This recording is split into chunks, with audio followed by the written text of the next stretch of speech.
हाँ जी सर, अगर आप यहाँ पर ध्यान देंगे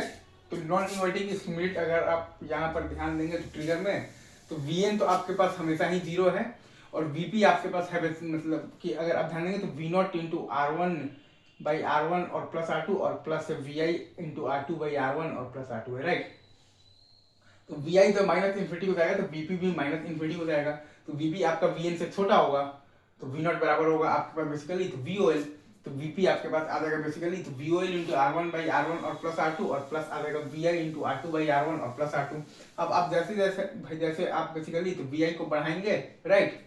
तो Vp भी बढ़ेगा क्योंकि Vp बराबर है आपके पास बेसिकली VOL R1/R1 और प्लस R2 और प्लस है बेसिकली तो Vi R2/R1 और प्लस R2, लेकिन Vn बराबर 0 बराबर आपके पास बेसिकली तो कांस्टेंट है। तो जब Vp आपका जब बेसिकली क्रॉस करेगा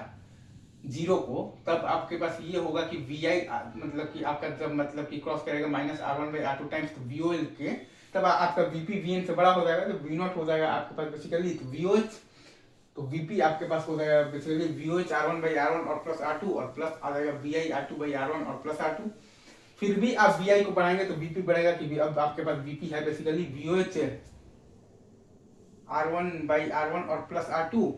और प्लस Vi R2/R1 और प्लस R2, लेकिन Vn बराबर 0 बराबर तो कांस्टेंट है। तो अब उसके बाद हमेशा ही क्या होगा, Vp is greater than Vn, V0 is equal to VOH always. तो यहाँ से हमारे पास VTH बराबर आ गया है -R1/R2 टाइम्स VOL। वैसे ही आपका सेम काम आप करेंगे कि Vi को आप बेसिकली प्लस इन्फिनिटी से घटाते हुए लाएंगे तो आपके पास जो VTL आ जाएगा -R1/R2 टाइम्स VOH।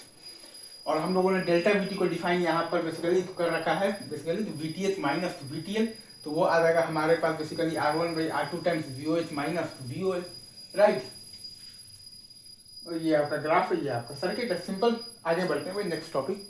में, बेसिकली इन्वर्टिंग और नॉन इन्वर्टिंग का ही अब और वो आएगा तो मतलब बेसिकली तो वेरिएशंस आएंगे, राइट।